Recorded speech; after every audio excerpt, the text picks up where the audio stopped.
Hiya, hiya, Joey Reynolds. Let's get this straight. No matter what I say, it's going to happen anyway. I have no power over anything or anybody, just myself on occasion, and only when I do the work. Otherwise, even I can't change me. Whoa, no power. I'm wondering why we have this great desire to be powerful all the time with money and persuasion and relationships, when in the end we only have a short shelf life anyway. In the end, the only thing I'm going to leave behind is what I gave you. That's it. That's all. If I don't give you something, ain't nothing I'm leaving behind. You can't do it after death. I don't think. Maybe this is too philosophical. I'm wondering why women want to be Marines alongside the men in battle. They're doing that in San Diego now. The men who are in the Marines say it's great because they'll have the women alongside them in fighting. Why are we fighting anyway? I mean, really, that's we got so many nuclear weapons and so many electronic devices, and this pandemic almost killed us internally anyway. It didn't have anything to do with the missile. But where are we going with all of this? Why do we have to have women doing men's things? And then it said today, there was a big story on the NBC Today show. It says women have changed the world. Well, no kidding. Women have babies, and babies are men and women, and we have all done something. Yeah, women have changed the world. You got the vagina, that's, of course, and you deliver the babies. Yeah, come on, we changed the world. Everybody is so eager to be one better than the other in every aspect of our society that we miss the point. The point is that women and men really need to get along, like Rodney King says. Why can't we all just get along? And you know what? This is a Norman Rockwell painting. Famous Mark Twain loved this thing. And he was America's great storyteller. Norman Rockwell was America's great artist. A black kid and a white kid getting along with a dog, and they both are barefoot. They're country boys. I mean, this is the innocence of it. The innocence of it is missing. We've gotten so too sophisticated. Behind every, I said this yesterday, behind every great man there's a woman, but now it's behind every great man there's a lawyer.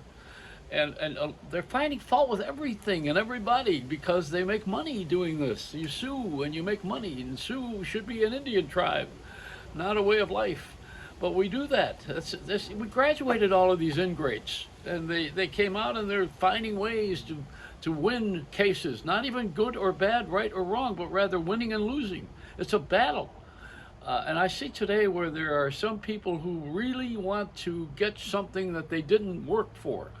And I'm in the show business area. I want to tell you something. In all the years I was on the air, on radio, television, and in film also, and the work that I've done through my life, we never had a problem with black people, and black people didn't have a problem with me. The only problem I ever had was with Barry White, because he and I used to fight all the time. But Barry and I we were spiritually fighting.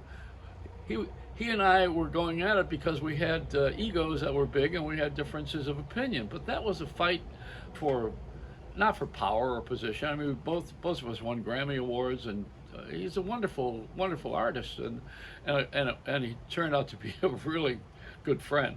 But I'll tell you something. I don't have any problem with that. We didn't talk about the black issue. We didn't have the black issue. And I know there are a lot of ignorant people in the world. I mean, even this governor of Texas is going to open up the state right now. What's going to happen when everybody gets rid of their masks and they walk freely around? You don't know. We don't know yet. What if the vaccine doesn't work? We don't know that yet. You don't know anything. See, I know nothing. Like Artie Schmidt, was that his name? Used to be on Laugh-In, an old television show on NBC. He used to say, "I know nothing." He was a German in the World War II. I know nothing.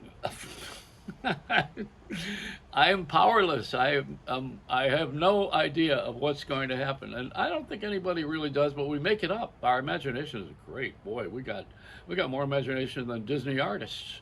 We sit there and figure it out. But you know what? Look at what happened today. Now, we figured out that we're going to put the vaccine from Johnson & Johnson is going to be manufactured by a competing company, by Merck. Why? Because we need the stuff, and there's money in it, and they're going to be paid anyway, although they didn't invent their own.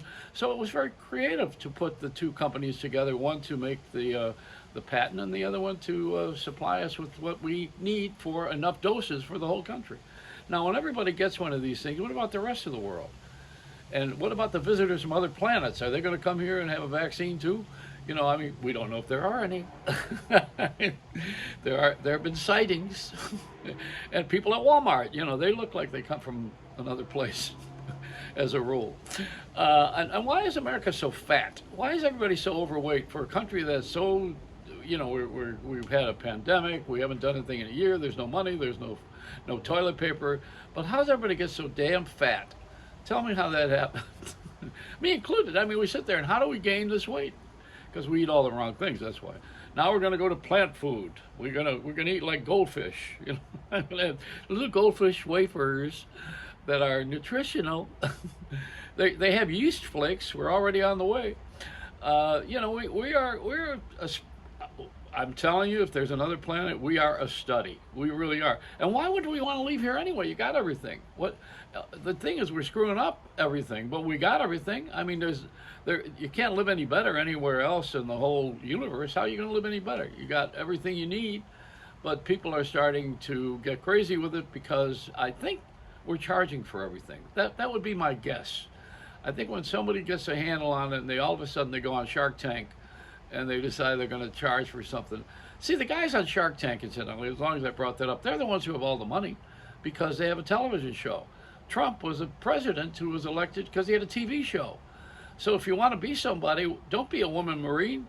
Get a TV show. That's you got to have. You got to have a reality show, you know, like the Kardashians. They have zero talent. I mean, really, what do they do? Have their nails changed?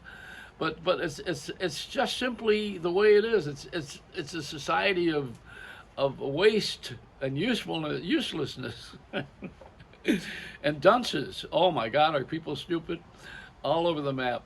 And my favorite bit, of course, is George Carlin, who says you could walk up and down New York City all day long and take notes for everybody who is really stupid. And you'll fill those notepads all the way through of everybody who is stupid. And if they're not stupid, they're fucking crazy. I miss George Carlin. I miss what he says because I don't miss what he says. I get it. Do you get it? Do you understand all these things I'm talking about? Do you have an understanding that a lot of this is just really bullshit? Including politicians? They are so full of crap. The earliest story I remember was in the when the was it Calvin Coolidge? One of the presidents was running for office in a covered wagon, and driving along south. And the Indians, he stopped the Indians. The Indians, he said to them, you know, vote for me. You get me. You're going to get to vote, and we want to have Indians voting and all of this business. And so the one guy says, "Oompa," and Coolidge turned and says to his assistant, "What does that mean?" And then get another tribe, and the tribe says, "Oompa." So he said, "I don't know what this means at all." But then he got to the Cherokee Indians. They were pretty bright. And one of the chiefs said, "Oh, be careful over there. You'll step on the Oompa." That's I love that analogy. It's a Reynolds wrap.